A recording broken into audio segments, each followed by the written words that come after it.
E se a próxima Grande Guerra Mundial já estiver descrita na Bíblia há mais de 2500 anos? E se a profecia de Ezequiel 38 estiver começando a se alinhar bem diante dos nossos olhos? Hoje, nós vamos mergulhar fundo nessa profecia com seriedade bíblica, sem sensacionalismo, para entender o que a palavra de Deus realmente diz. Prepare-se, porque essa jornada vai desafiar o que você pensa sobre o fim dos tempos. Vamos começar.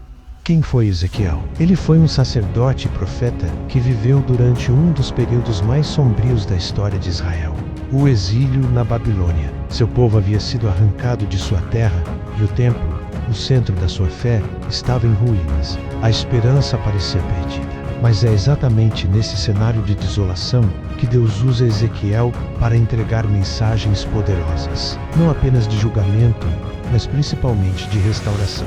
Antes de chegarmos à famosa guerra de Ezequiel 38, precisamos entender o contexto dos capítulos 36 e 37. Nesses capítulos, Deus promete fazer algo extraordinário.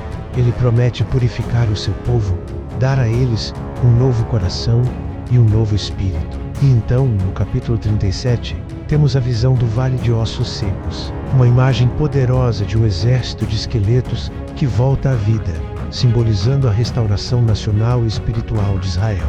Deus promete trazer seu povo de volta para sua própria terra. Essa promessa é a chave para entender o que vem a seguir. Em Ezequiel 38, versículo 8, a profecia descreve a nação de Israel como aquela que foi restaurada da espada e ajuntada dentre muitas nações. Pense nisso. Por quase 2000 anos, o povo judeu esteve espalhado pelo mundo. Mas em 1948, contra todas as probabilidades, a nação de Israel foi restabelecida. Muitos estudiosos da Bíblia veem esse evento moderno como um cumprimento parcial, ou um pré-requisito para que a profecia de Ezequiel 38 possa acontecer. Não é fascinante como a história parece se alinhar com um texto tão antigo? Agora vamos ao centro da profecia.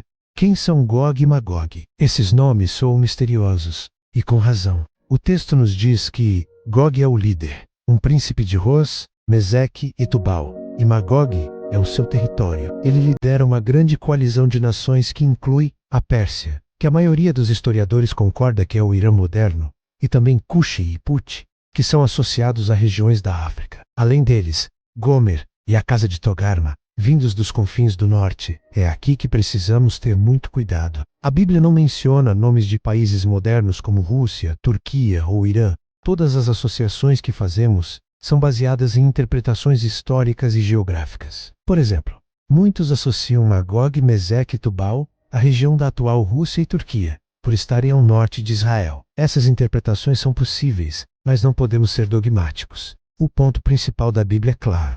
Uma grande aliança de nações, liderada por uma figura do norte, se formará para atacar Israel. E como será essa guerra? O texto a descreve como um ataque surpresa. Gog planeja invadir uma terra de aldeias sem muros, um povo que vive em segurança. Isso sugere um Israel que, naquele momento, se sente vulnerável ou talvez esteja em um período de paz aparente. O objetivo do ataque é claro: saquear, tomar despojos, roubar as riquezas da nação. Mas o que acontece em seguida não é uma batalha convencional. Não há uma descrição de tanques, aviões ou estratégias militares humanas vencendo a guerra. Pelo contrário, o que vemos é uma intervenção divina direta e espetacular. A profecia fala de um grande terremoto que abalará a terra. Fala de confusão no meio do exército invasor, onde os soldados se voltarão uns contra os outros. E finalmente Deus envia juízo com chuva torrencial, pedras de saraiva, fogo e enxofre. É uma demonstração inequívoca do poder soberano de Deus.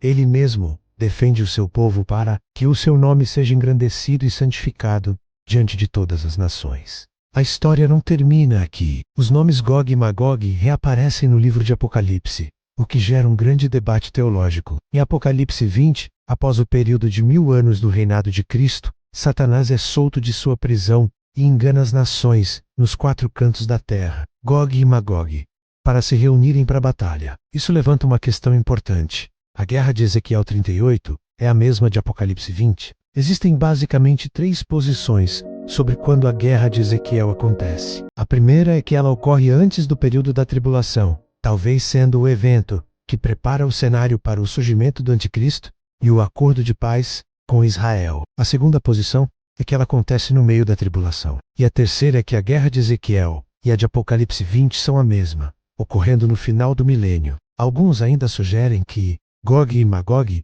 pode ser um título simbólico para os inimigos de Deus em diferentes épocas. O debate é complexo, mas nos lembra que a Bíblia tem camadas profundas de significado. Diante de tudo isso, como devemos olhar para as guerras e tensões atuais no Oriente Médio, quando vemos alianças se formando, como entre a Rússia, o Irã e outras nações, é natural nos perguntarmos se estamos vendo o cumprimento de Ezequiel 38. Sim, as tensões geopolíticas, as alianças estratégicas e os movimentos globais podem muito bem ser parte do alinhamento profético. É nosso dever estar atentos e vigilantes. No entanto, devemos ter humildade e não afirmar com certeza o que a Escritura não revela explicitamente. Nenhum de nós sabe o dia ou a hora, mas aqui está o ponto mais importante de tudo isso. O foco de Ezequiel 38 não é gerar medo ou nos transformar em especuladores de manchetes. O propósito principal da profecia é revelar a soberania de Deus.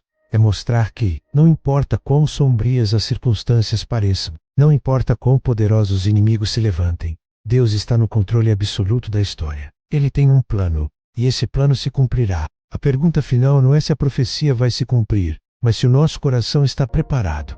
A sua fé está firmada em Cristo. Você está vivendo de maneira vigilante, com os olhos fixos na eternidade, porque no final das contas, a profecia bíblica é um chamado à santidade, à esperança e à confiança inabalável no nosso Deus. Se você deseja continuar estudando a profecia bíblica com profundidade e equilíbrio, este é o seu lugar. Inscreva-se no nosso canal, para não perder os próximos vídeos. Deixe o seu like para que essa mensagem alcance mais pessoas e comente aqui embaixo. Deus está no controle. Obrigado por ficar conosco. Deus te abençoe. Amém?